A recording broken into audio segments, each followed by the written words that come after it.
Podcast Nusantara adalah persembahan dari Nusantara Data Center Academy yang memiliki visi untuk menumbuhkan talenta digital yang berkompeten di dalam industri data center.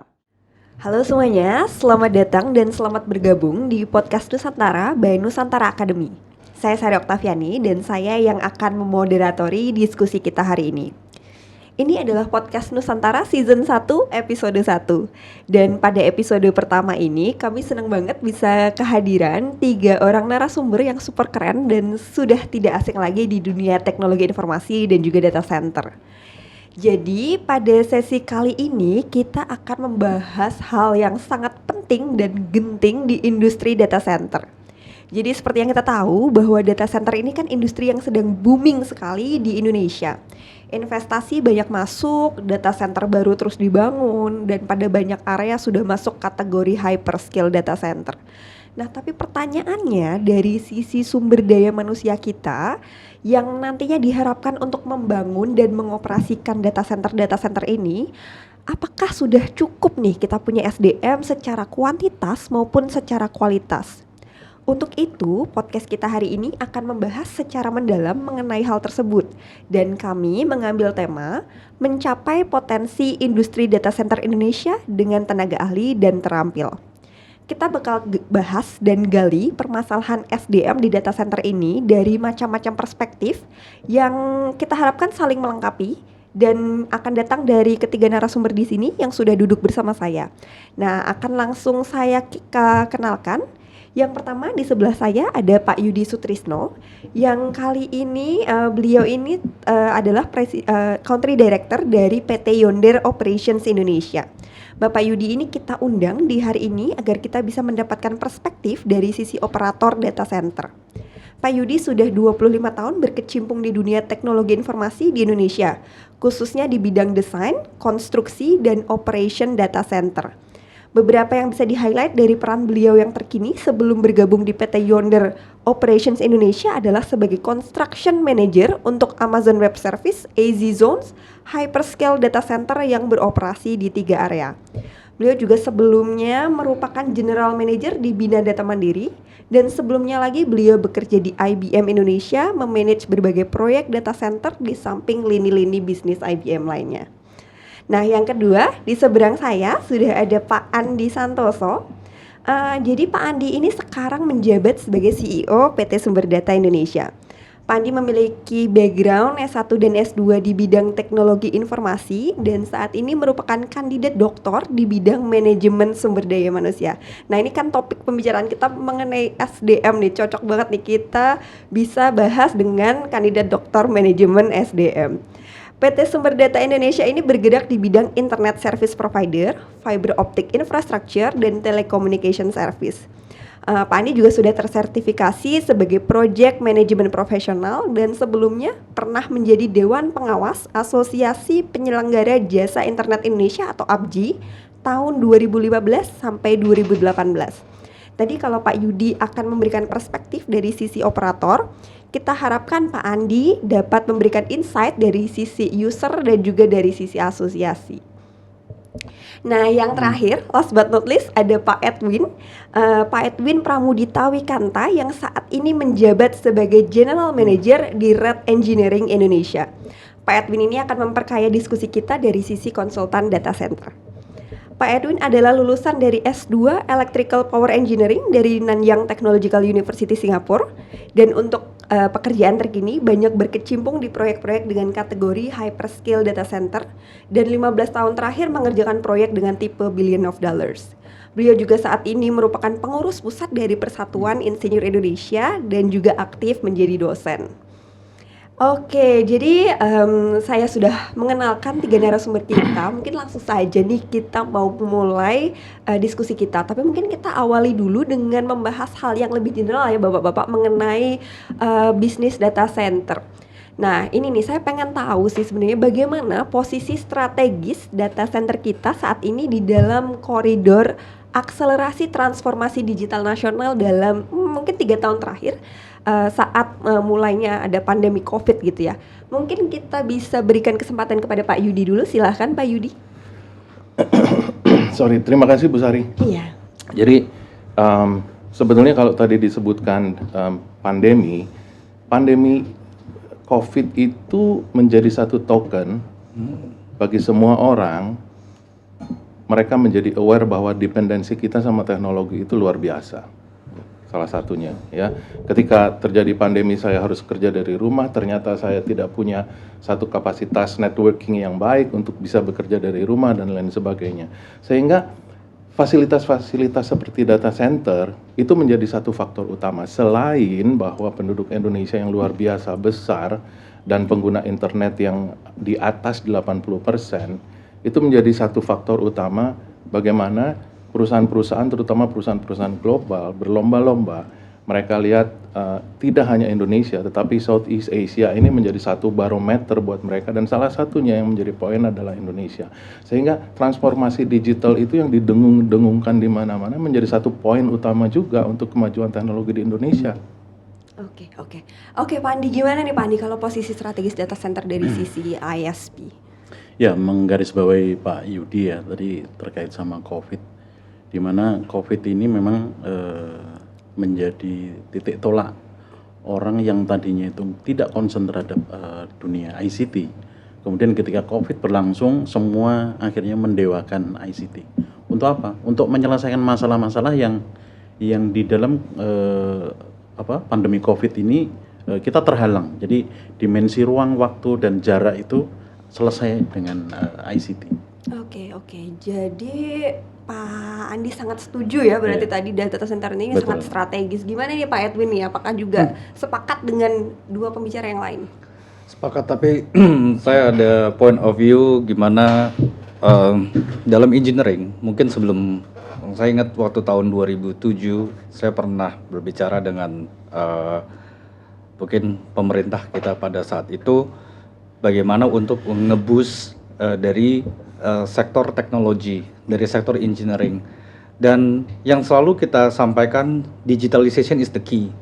Dan untuk mempunyai digitalization tersebut, kita kan harus punya infrastruktur yang baik, kita harus punya untuk power juga. Cuma di Indonesia, mohon maaf, kadang-kadang kalau kita sampaikan untuk mendapatkan teknologi yang baru, itu suka disampaikan, tenang aja Indonesia belum butuh. Saat ini Indonesia belum butuh, nanti saja, toh kita masih bisa hidup dengan seperti ini. Dan betul seperti menurut Pak Yudi dan Pak Andi, dengan saat COVID itu membuka mata semua dari segala lapisan di Indonesia bahwa ya kita memang butuh gitu. Kalau kita nggak ada infrastruktur seperti ini, gimana? Sekarang coba engineering kita mau sekarang sudah pakai BIM itu kan butuh koneksi yang cepat ya untuk dari segi misalnya pembangunan udah ada BIM servernya. Kalau lemot bagaimana?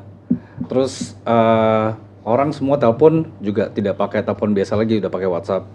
Saya sendiri merasakan waktu awal COVID, di mana saya tinggal waktu itu masih rame-rame dengan adik saya, sampai orang tua saya bawa juga. Semuanya online meeting, nggak kuat. Oh iya. Dan lemot ya Pak ya. Jadi lemot banget. Jadi ya dari segi upgrading itu memang betul, dan kalau kita infrastruktur ini tidak dibangun kurang. Dan di satu sisi masih ada lagi, infrastruktur data center ini kan cukup hungry of power ya. Sedangkan Pulau Jawa aja waktu awal COVID itu sudah surplus sekitar 9,5 gigawatt. Dan pada tahun ini itu mungkin surplusnya juga hampir 10 gigawatt.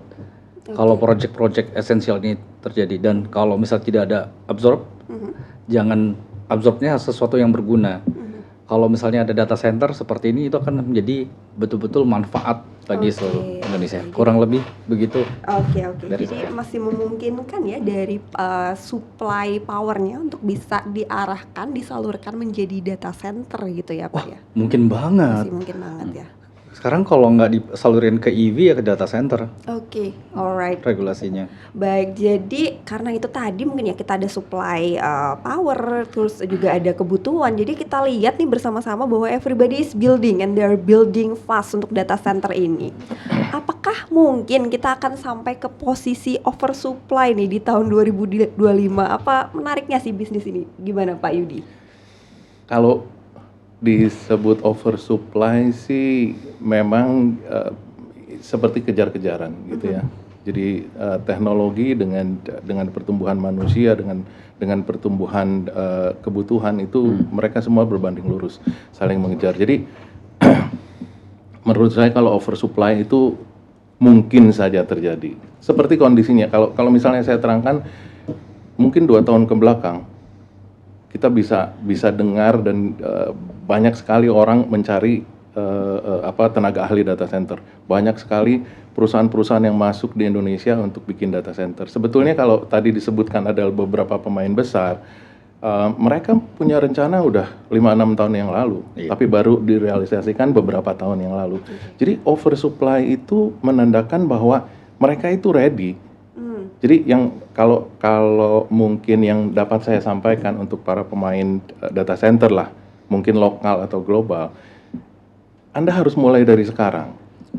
Karena kalau Anda menunggu ketika supply itu sudah terpenuhi, Anda bangun, saya rasa Pak Edwin juga tahu butuh waktu lama untuk desain, untuk membangun, Anda pasti tertinggal. Jadi menurut saya oversupply itu bukan menjadi acuan bahwa bisnis ini tidak menarik, gitu ya.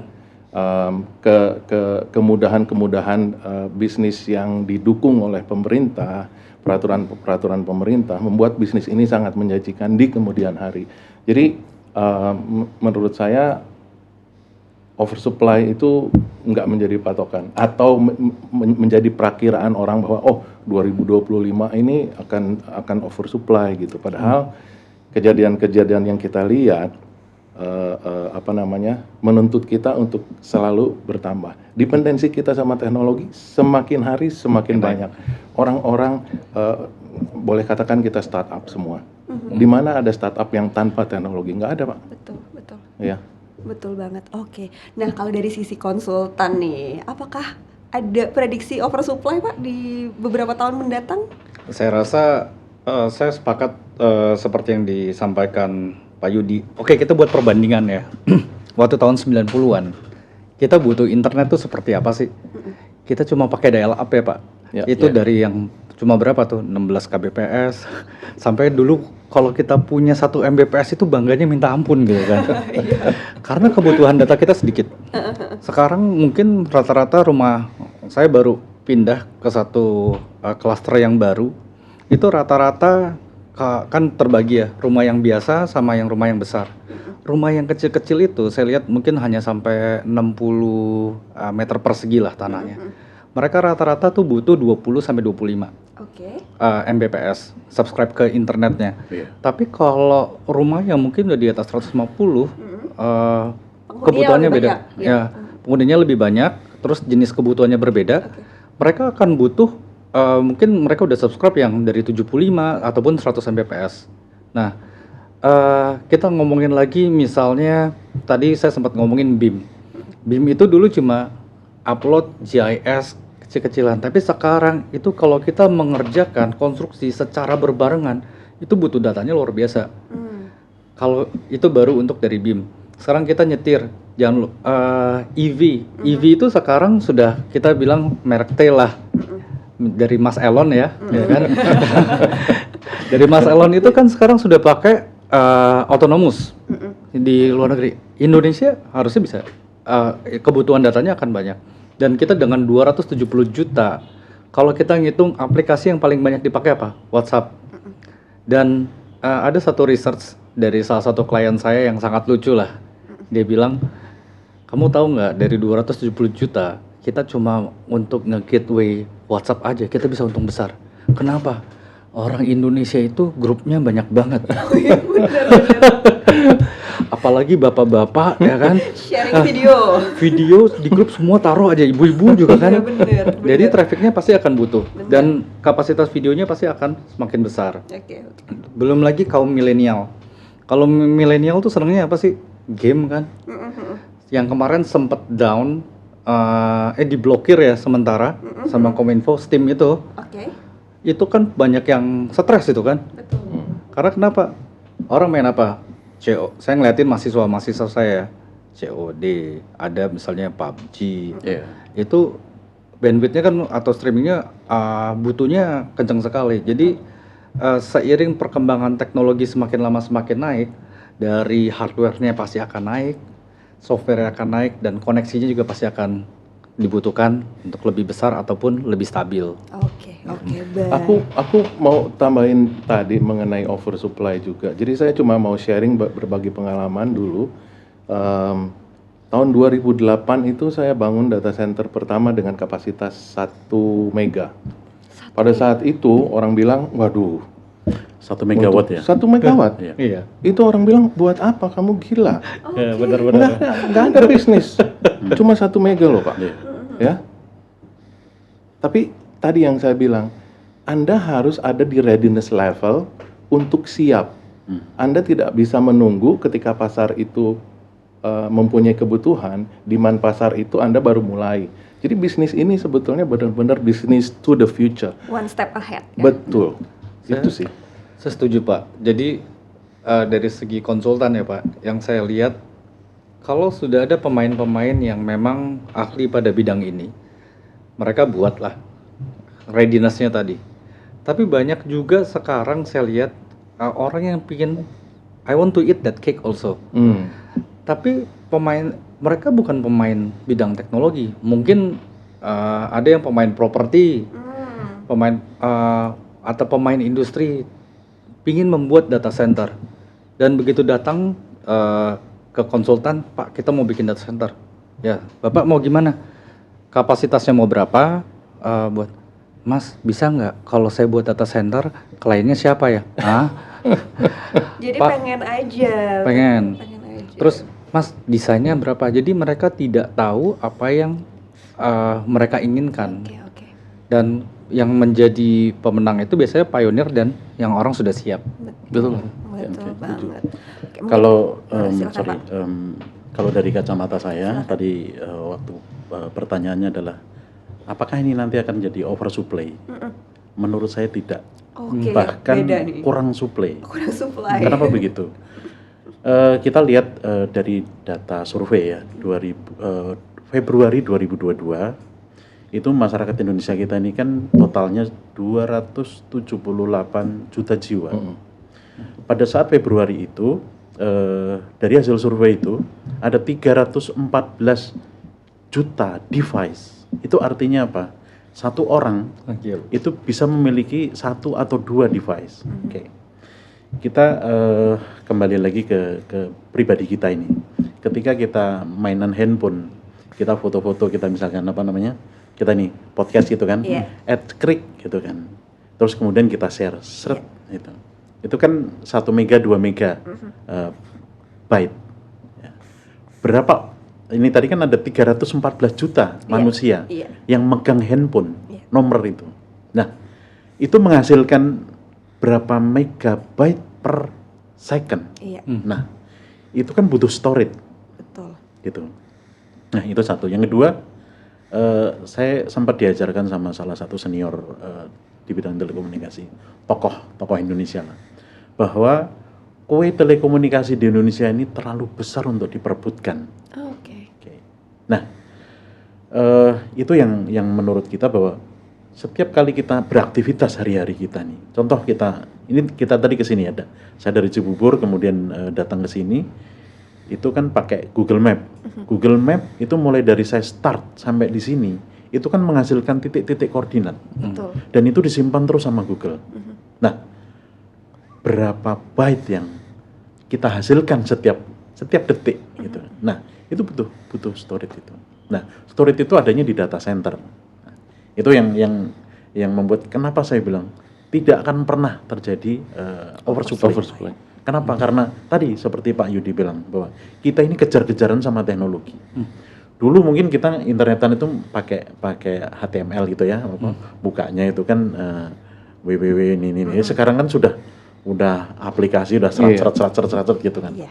Nah, itu kan membutuhkan storage yang sangat luar biasa. Bahkan mungkin ya sekelas Google, AWS dan kawan-kawan itu cloud-nya kan kita bisa bayangin kan, dia buka di negara-negara yang berpotensi untuk menghasilkan, mengenerate data. Nah, Indonesia salah satu negara yang diincar sama mereka, pemain-pemain cloud dunia itu, karena kita ini mengenerate data yang sangat luar biasa. Betul. Gitu. Oke, alright. Jadi ada yang sepakat nih bahwa kita ada kemungkinan oversupply, tapi sebenarnya ada juga potensi bahwa sebenarnya kita undersupply gitu ya.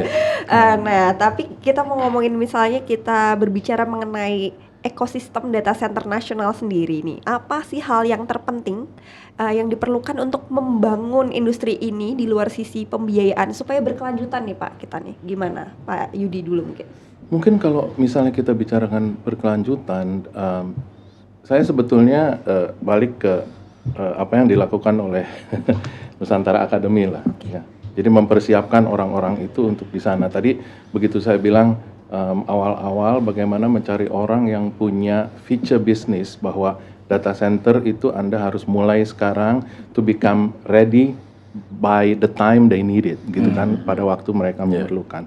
Jadi menurut saya banyak sekali ketergantungan, khususnya di Indonesia, Pak, ya, khususnya di Indonesia, Mbak Sari, bahwa orang-orang data center itu kalau kita berbicara lah, ya, ketemunya orang itu lagi, orang itu lagi, orang itu lagi, gitu. Jadi memang tidak ada satu badan pendidikan yang mengkhususkan untuk itu. Jadi saya pernah bilang sama orang-orang bahwa kebanyakan orang-orang data center itu mature-nya based on experience. Jadi based on education-nya itu sangat sulit dicari. Ada beberapa lembaga sertifikasi yang memulai untuk itu sih, tapi tidak banyak gitu. Jadi supply SDM-nya itu perlu selain industrinya. Bagaimana satu industri bisa maju kalau tenaga ahlinya nggak ada gitu.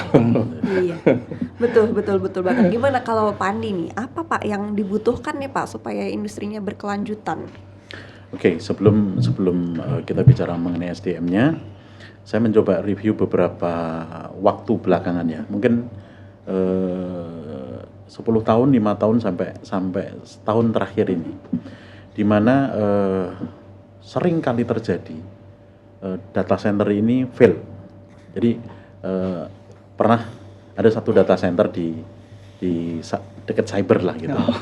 Itu kebakaran, kemudian treatmentnya juga tidak sesuai dengan standar data center gitu. Ketika terjadi api gitu ya, percikan api, harusnya kan kalau sesuai dengan standar data center kan dengan gas dan sebagainya. Terjadilah treatment yang salah, disemprot gitu, semprot dengan air gitu. Akhirnya apa? Apinya padam, tetapi server kita ya nangis gitu kan, karena kan konslet semua gitu. Itu satu. Yang kedua, yang nggak jauh-jauh dari sekarang ya, beberapa bulan lalu lah, di cyber di lantai 3 itu pernah terjadi kebakaran gitu ya. Penyebabnya apa masih ditangani oleh teman-teman dari Reskrim. Itu ya menurut saya data center yang ada di Indonesia, di Jakarta nih ya, terutama di Jakarta ini masih belum sesuai dengan standar internasional.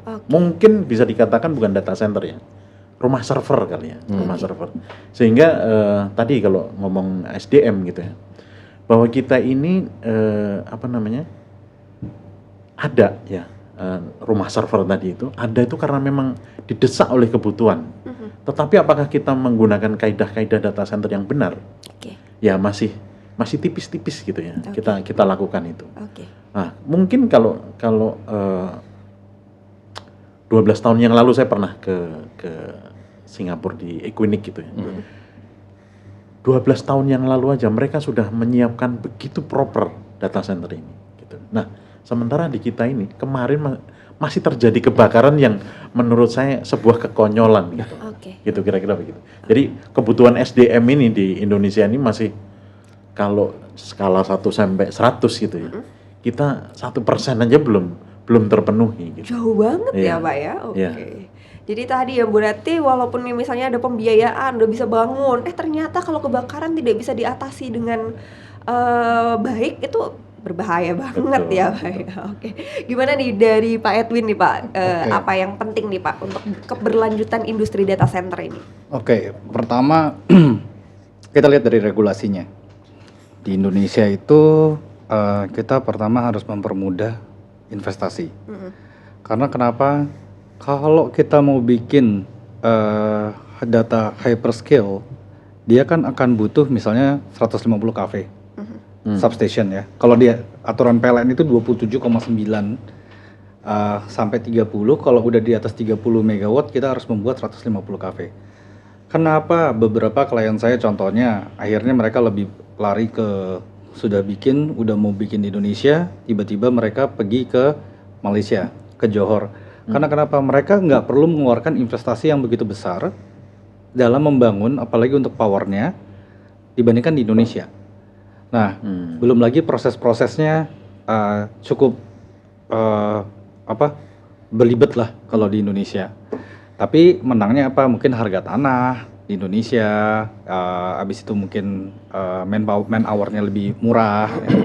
Nah, kalau nyambung apa yang disebut Pak Andi, itu ada satu kejadian yang cukup membuat industri engineering itu berubah di Indonesia, Pak. Pada tahun 98 kita krisis ekonomi.